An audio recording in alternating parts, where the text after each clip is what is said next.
Okay, here we have a Ferrari 330 pump operating.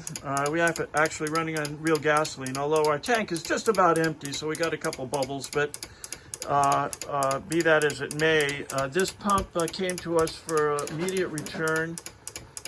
We had to clean the points, adjust the throwover mechanism, resolder a couple of things, clean it up. We painted it crinkle finish. We cleaned the valve. It has really interesting valve assembly in here.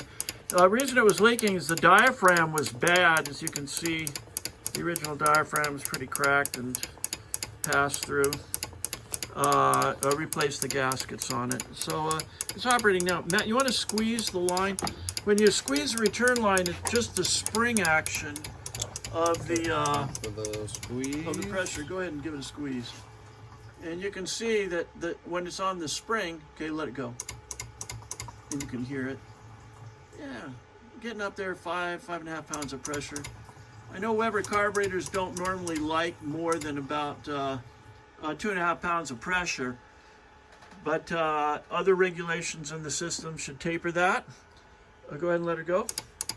Self-starting, everything looks good. So we're bagging this thing up and getting it back to you. Oh, and also, one of the guys asked for a rubber cover for the top here, and we were able to get one of those.